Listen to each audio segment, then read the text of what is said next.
I love the way the First Gen Lounge makes me feel.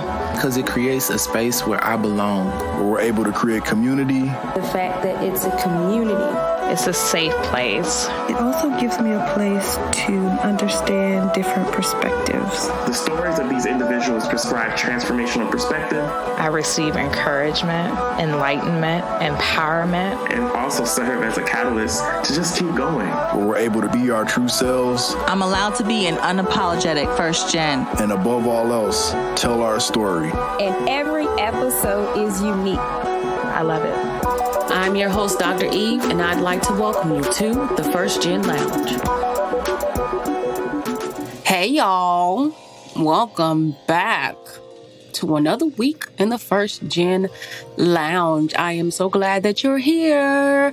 But aren't I always? I think that you know that. So, hey, it is what it is. It ain't what it ain't. All that. Yeah, so we are continuing this conversation about mental health and our wellness and taking care of ourselves. And I was just really convinced, and I've been convinced for a while, that we need to have a conversation about money. And we've had, one or two here or there. We've had some things kind of sprinkled into the conversations, but I want to talk more about money mindset, because I recognize fully that money and mental health, as well as money and physical health and all kind of things, they just go hand in hand. And while we're addressing things, to really pull ourselves together, we got to talk about money. And not in the traditional sense, of what money is like. I'm not going to talk to you about, credit cards and keeping your scores. That's not what we're talking about today. We really want to talk about, again, that money mindset. So I was talking to a friend of mine last month sometime because, I've been going through this really deep transformation of sorts, been really feeling enlightened about things, but not just enlightened, in the sense of, oh, okay, I recognize something. Okay, well, cool. But enlightened that I'm like, not only am I recognizing things, but I'm having to take action, and I'm having to, really invest in what I'm coming to terms with, and not just make it another, oh, well, it was good for the moment kind of situations. But like I was saying, I was telling a friend, and I said sometime last month, I said, broke people don't talk about money. And it's like, broke people don't talk about money. I realized this because they don't have money to talk about. And this is why I'm starting to believe people stay broke. Now, that ain't to offend nobody, but think about it. I grew up in, low SES household, and we didn't have money to talk about. And what I knew about money was that it was a limited resource, and getting it was, hard. My mama had to work 3 jobs to have money to take care of her kids. So it's not that, money is even a bad thing, but it was a scarce kind of thing. And it can really be hurtful to not have something and to be a part of conversations where you're not qualified per se to have conversations about something because it's not what you know.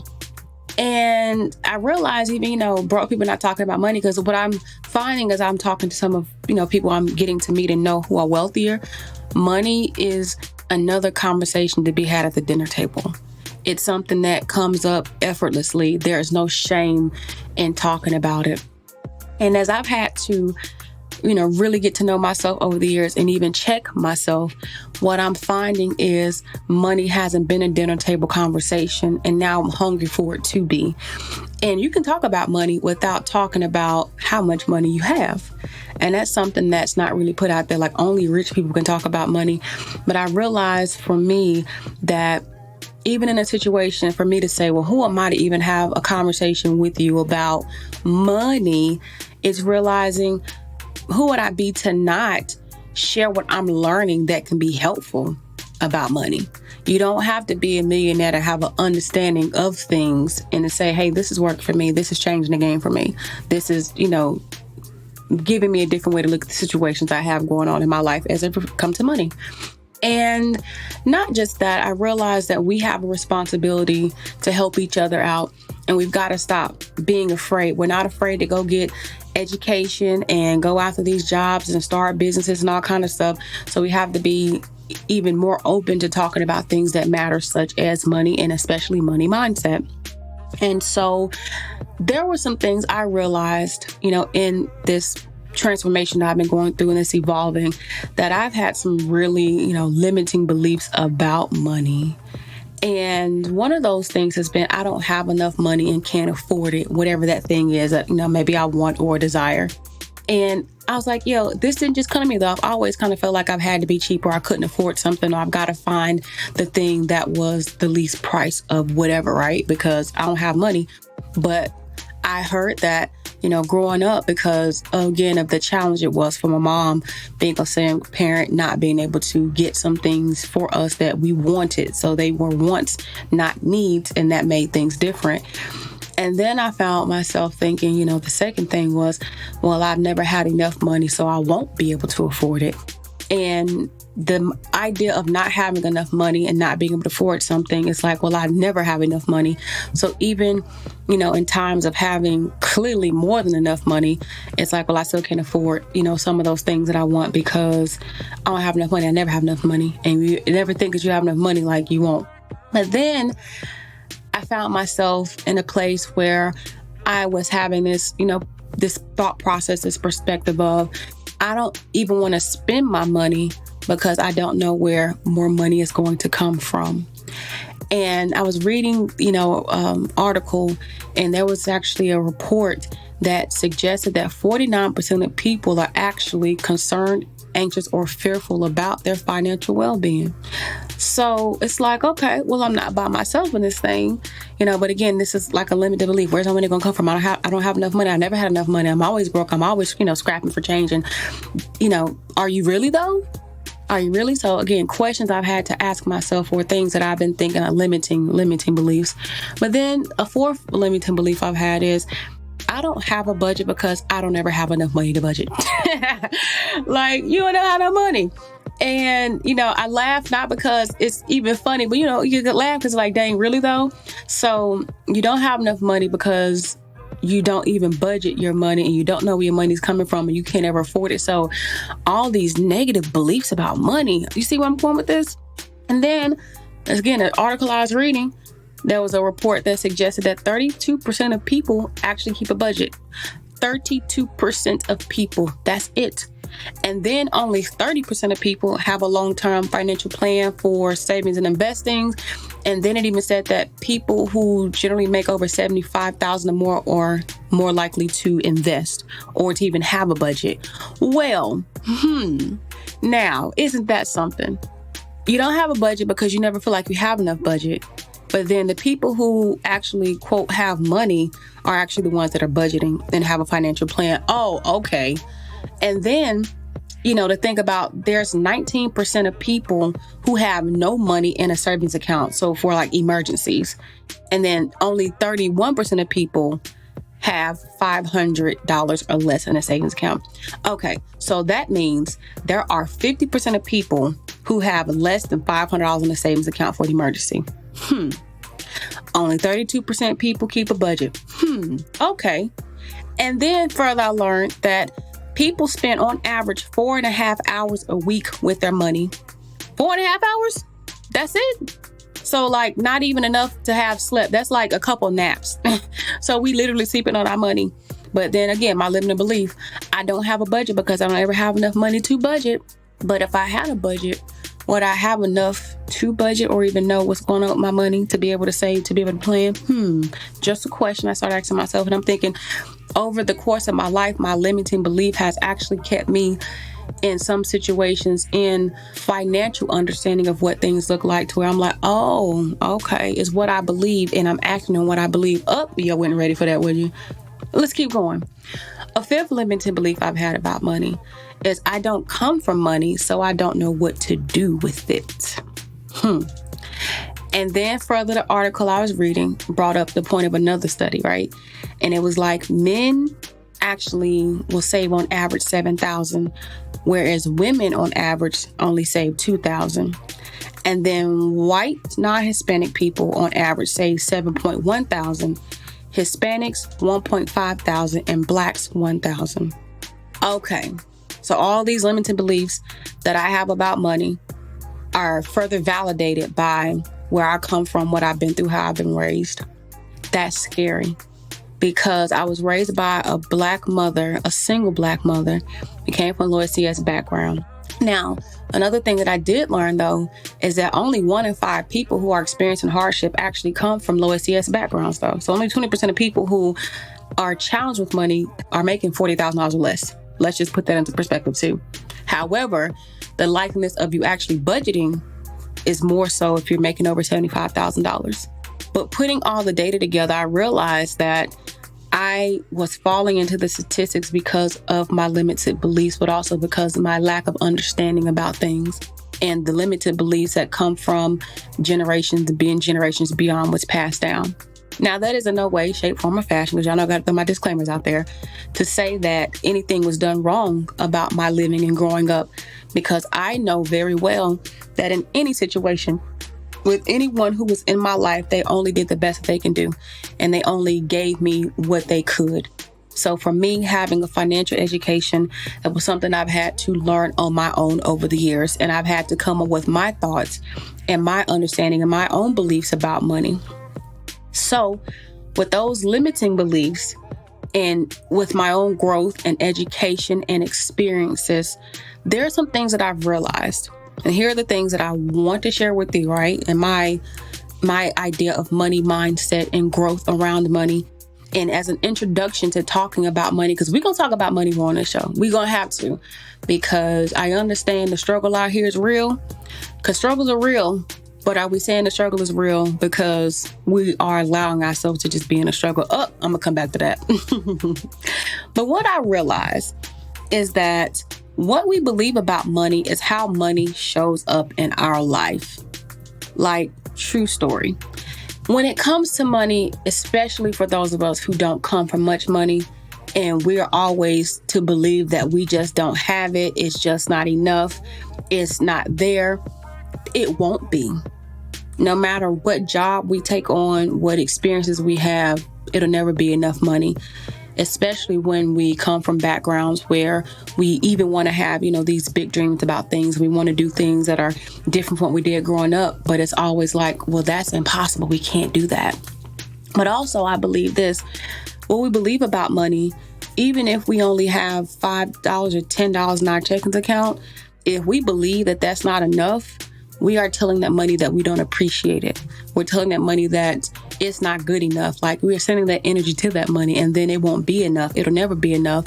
It's similar to any relationship that you are, investing in your life, right? And what you put into that relationship is often what comes back to you.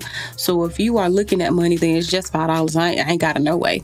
Then why would more money want to come into your atmosphere? So what you believe, if you believe you don't have enough, you never have enough, you won't have enough, that is what your reality is going to be. So you got to be really careful about thinking about how you're placing emphasis negatively or positively on money.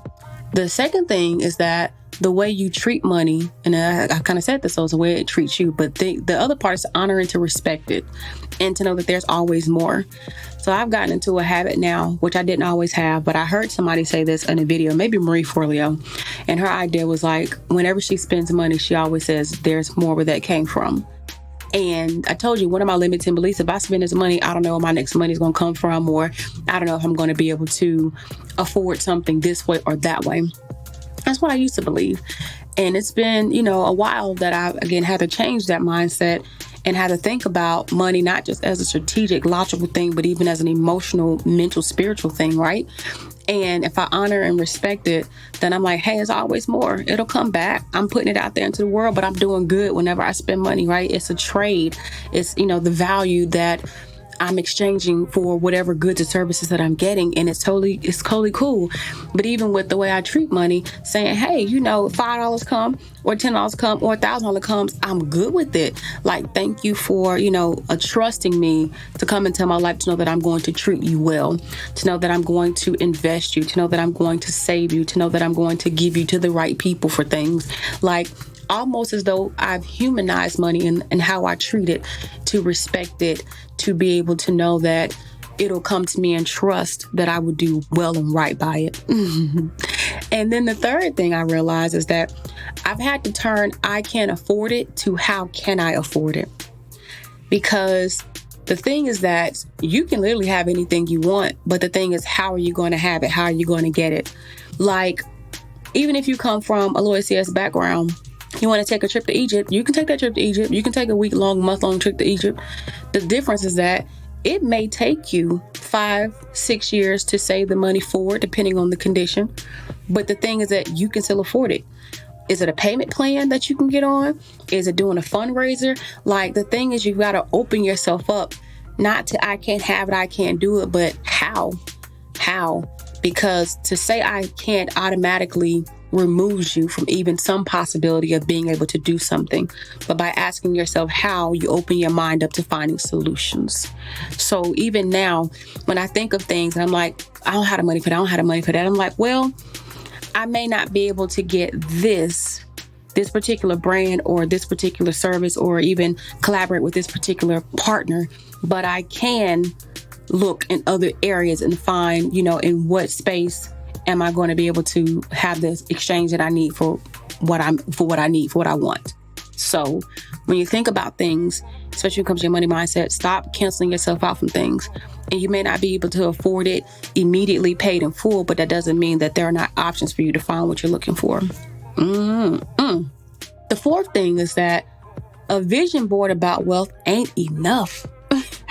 You can put money on your vision board all day. Have fun with that.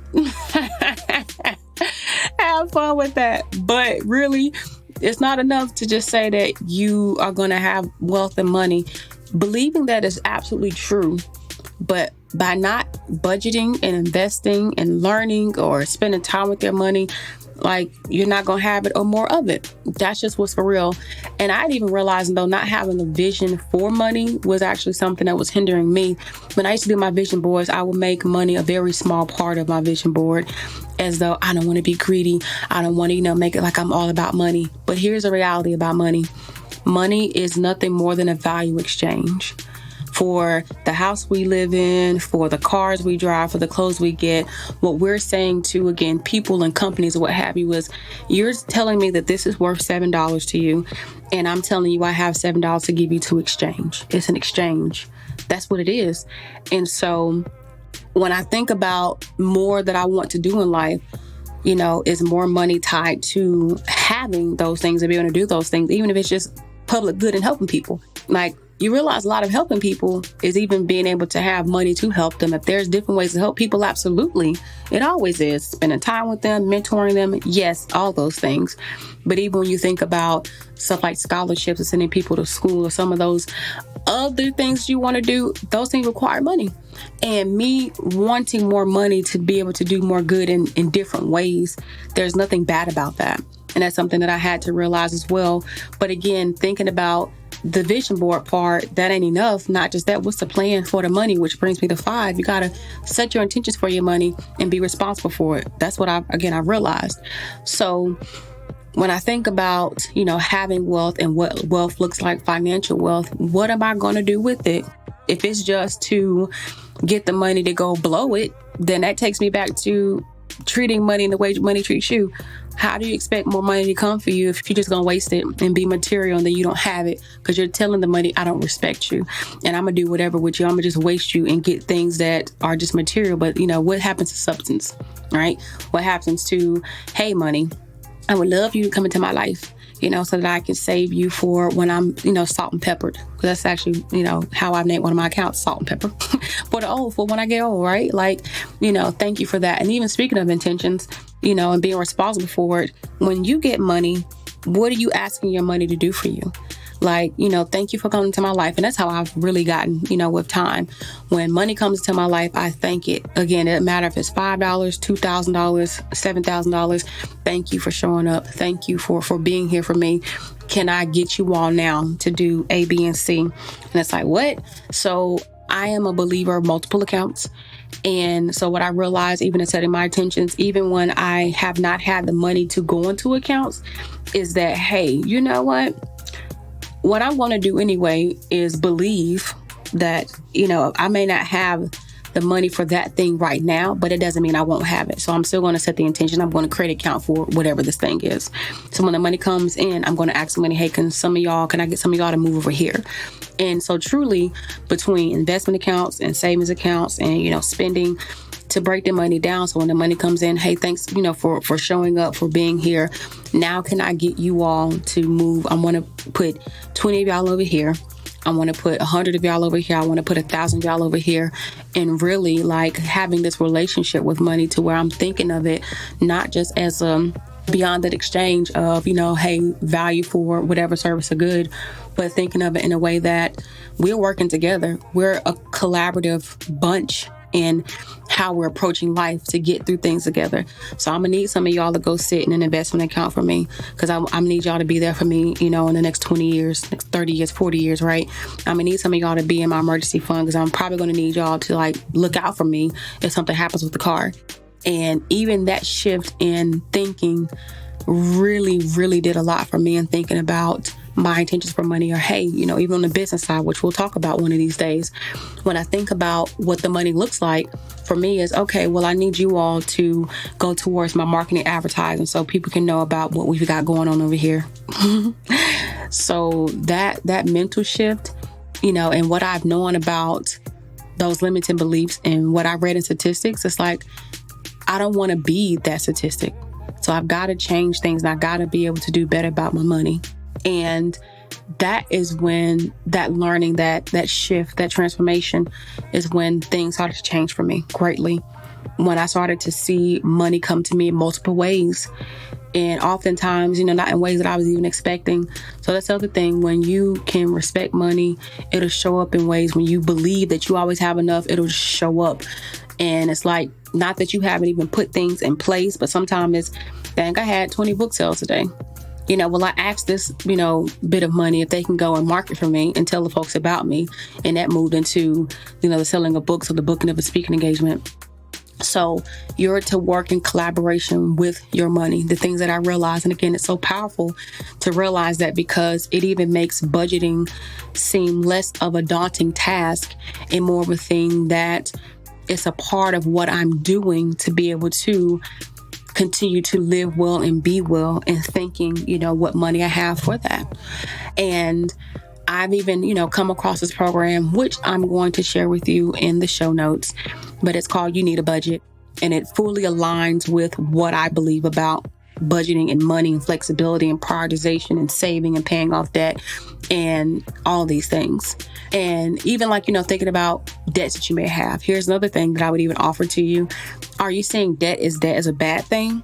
Is it a bad thing because you've been irresponsible? Probably yes, if it is. But if you have debt of any kind because of a worthwhile investment that you felt like you were making, then relieve yourself from that pressure, thinking like you did something wrong and that it's all bad, right? There are ways for you to get out of that.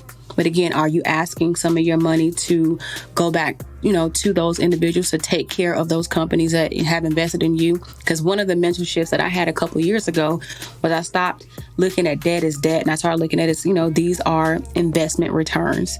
These are companies that have said, hey, you're worth investing in. Here's your line of credit. Here's your loan. Here's whatever. And I'm just saying thank you for your belief in investing in me personally. And I'm just returning to my investors. So even my thought process about debt and what it looks like is no more of a, oh my gosh, it's got all this debt. Do you have debt for a reason? Did you go through some kind of, life-altering situation with a parent or a sibling or, a friend or a loved one, and you had to depend on those investors to be able to support whatever you had going on? In that case, you don't feel bad about it. That's my take on it. You do what you got to do, because especially coming from the backgrounds that, you're low SES, and even still, you may be in a different financial situation, but not all of your family is. And even if you've budgeted and you got yourself together, maybe that investment that you got from that creditor or whomever was the best option for you at that time. Is getting through school, through grad school. Those things are justifiable. Starting a business, that's justified. To me, that's justifiable. So be gentle with yourself in that. But as you're moving forward and thinking about money mindset, how you're feeling and perceiving about money, what you're thinking about it, what you are becoming because of money or not becoming because of your limited beliefs about money, here are a few questions I want to leave you with to ask yourself. Why am I broke or struggling with money? Like, is it really the life and all the bills and all the things, or is it you that's in your way of what's happening with your money? Like, is it you having too much pride to have a roommate? Is it you having too much pride to have a different car or to not get a certain purse or some shoes? Like, are you really being irresponsible with your money and again, treating it unkindly? And that doesn't mean that, you're out here saying, well, what do you mean unkindly? I can't have nice things. I have nice things. I love nice things. But the thing is, at the end of the day, are you looking at it as an investment because it's truly worthwhile, or is it just something to show off? Set them intentions, baby. Okay, got them. And then, and what think about, are you struggling with money because you're refusing to change? Because how you see money is how you see it, how you always seen it, and you're not even allowing yourself to be open to other ways. Are you not picking up a book and trying to read and learn more? Are you not sitting with your money, spending time and knowing what you got coming in and how things are going back out? That's really important to know and to think about, because you may be the reason. It may not be your mama asking for money or your sister, needing to borrow something. It may not be that, you had something suddenly come up that you just didn't plan for, right? Is it you, asking yourself that? And then here's the thing. So then, is it something that you're allowing for yourself? Like, can you really answer that question honestly? Are you allowing yourself to be in the financial situation you are because of your money mindset? And is it too scary for you to make changes or do something difficult, even because you think that doing something difficult would be too hard, or because you don't have it and you'll never have it? Or is it even because it's just easier to do it this way because this is what I know? Remember though, a fool is only a fool if they keep doing the same thing thinking they're going to get different results. That was insanity. So, okay, that said, was it Einstein? Who said that? I done remixed it, but you get what I'm saying. So is it something that you allow for yourself? And if it is, are you going to own that? And if you're going to own that, then what is next for you? In this change, what do you feel like you need to be doing going forward? And then, 3, what beliefs do you have about money that you need to check yourself on? So ask yourself that. What is it that I believe about money that I need to check myself on? Because am I really believing that I don't have enough? I'm always going to be broke at the end of payday. Is that true? And if you're believing that, then why? Going back to why? What is it about your life or your situation that's got you into this mindset or this framework that this is what it's always going to be? Is it really? Or is it that you really need to shake something up a little bit and do something different? Let yourself know. But what beliefs do you believe that, growing up, you always had to be cheap because you never had it, because you became convinced that you're never going to have anything more?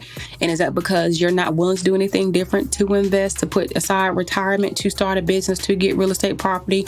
What is that? What is that? And then 4, am I expressing gratitude for what I have at this very moment? $5, $10, $50,000. Are you grateful for what you have now? Because if you can't be grateful for what you have now, you can't expect to have more. That's one of the beliefs that I've grown to have. And by realizing that, again, it goes back to what I was saying earlier. If I'm telling this $5 ain't enough, and it may be true that for whatever that thing may be, that bill may be, it may not be able to cover that thing, but still am I grateful for this $5? That while it may not be enough for the electric bill, is this $5 enough for me to get some gas or to go get a meal? It's all in perspective, right? And is this $5, something that even I can invest and do something with that's going to help me grow and have more money? Is this $5 going to get me a meal so that I can not be hungry at work? Is it going to feed my children? Is this $5 going to get me gas to get to work? Is this $5 going to be that $5 social media push that I needed to get more people to come and invest in my business? But if you can look at what you have and always see that it's enough and thank what you have for doing what it's doing in your life, that's even more of a change for you internally and emotionally, such that more money can come to you, and trust that you're going to be grateful for what comes and that you're going to, again, do it right. And then the last question, what do I want my money to do for me? So we talked about it, and I suggested on setting my intentions, but what do you want your money to do for you? Do you want your money to just have you living a life of luxury? And if that's the case, then okay. So then how are you going to invest that money so that you can get to that luxury or whatever that thing may be? Or if your money is to help other people, it's to help your family, how are you asking your money to show up for you and do things for you and wishing it well? Because if I say, hey, money, can I get y'all to go into this investment account and y'all gonna play with a few friends and y'all gonna play a couple games and just see, if you can get the 7% back, okay, we're going to do that. We're going to play that game. But really, are you asking your money to show up for you? And are you showing up for your money in a way to say, I want y'all to go over here, sit and chill for a little bit until I need y'all. Y'all can relax and take a break. But it's just this thing about money and mindset and grasping what money means to you and having conversations about money, about what you don't know, and not being afraid to ask people, even, hey, what are you doing with your money? So I can even figure out some things that I can be doing with my money that would even make sense. Here are some of my goals. Do you have goals for your money? What do you want your money to do for you? How are those goals associated to, I want to take this trip to Aruba. Well, are you asking some of your money to go sit in the pot, so that y'all can go to Aruba? Are you doing that? And so thinking about even what's mattering and what's important and how you're prioritizing things, it all comes together because what you prioritize is what you spend your money on. And you can know, again, what's important or what's not important. Everything can't be important. A pair of shoes can't be as important as the roof that you're living under. But if it is, then you might want to consider getting a new roof, one that you're going to share with a few friends. So it's being honest with yourself.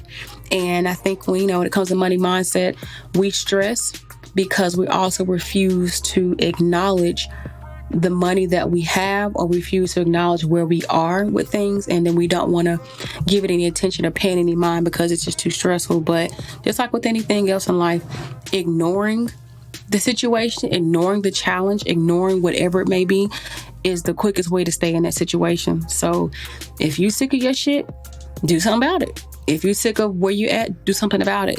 Figure out what you need to do. What can you eliminate? What can you change? And again, what can you look at differently about what's coming with money and with your money? So it's with all that I challenge you to work on your money mindset, to also help work on your mental health around money, because you're stressing about money. And it's kind of like, dang, this is hard.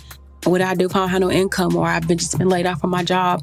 And I know that these things are happening, but if you have been laid off, if you are struggling with, variable income, if there are things that are happening, still, what are you believing? Are you trusting that you will get another job? Are you trusting that money's going to show up, that you're going to have what you need, that you will, sometimes it's as easy as having a conversation with a friend, but having this belief that you are taken care of no matter what. And you have a conversation with a friend about something totally unrelated and they just offer you $100. I've had that happen to me. I'm like, what? Wait a minute. But my belief was that no matter what, I'll be taken care of, and that there's always more money. And there truly is, because let's just, give even, this current situation, let it be an example. All of a sudden, many people had $1,200 show up at their doorstep in their bank accounts, right? Like, that money had to be created. There's always more. But even with that money, did you just go blow it on some fun things? Or did you say, I'm going to put this in, can y'all go sit in savings just in case something like this happened again? Can y'all go, and chill in the stock market for me for a little bit, so that when it's back to good, I can have a little bit more of you. You can bring some more friends to the party. And, it's just really fascinating that even without having a lot of money, don't think for a second that you can't talk about money or learn about money, so that you can have a better relationship with money, because to know better is to do better. And it's, again, beyond just paying the credit card debts, giving the money back, not, living beyond your means. It goes beyond that. And it's how you truly think and feel about the world and what comes. You don't have enough money. I'll never have enough money, but I'm going to go buy a car that I can't even afford. What sense does that make? I can afford this car because I do make this kind of money, and this is what I want. This is fitting. This is in alignment with what I've got going on with my life. This is going to help me to get to work. It's going to be able to help me comfortably drive my grandmother around. It's thinking differently and then thinking deeper. But that is all that I have. And again, a different tone, a different thought process, a different approach. But we'll talk about some of the technical pieces about money, because for you to even understand some of the elements of investing or the value in investing or putting money away, paying yourself first, gotta first start with that money mindset and what you believe about money, and starting to shift like how you see money and your ability to have it. And something I would tell you for sure before, we get off this today, is that every person that I have studied who has some degree of wealth, who are like millionaires and beyond, the one thing that I know is they all believed. But not only did they believe, they had some idea of what needed to happen, and they worked the plan to get to where they are. And so beyond belief, it's like, what do they say? Works without action is dead. Who does they say? The Bible. So even in that thought, believe, change your intentions, establish a relationship with your money like you do with some of your friends. Treat it well. Thank it. Thank you for what you're doing. I appreciate you. Okay, somebody's going to show up again, like and things will happen. It will. Because there was a day, and I tell you, one day I had money come to me in 7 ways that I did not expect. But I didn't expect it, but I believed that it would come to me. I believed that money, money's not an issue. And you're like, oh, it's not an issue, but I ain't got money.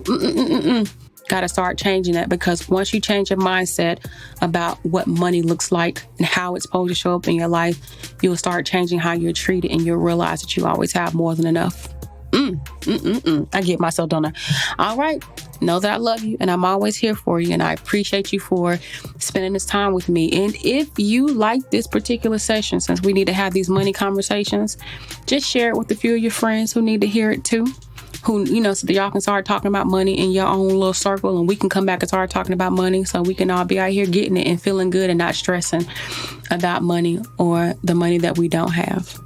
All right. And I'm out. Peace.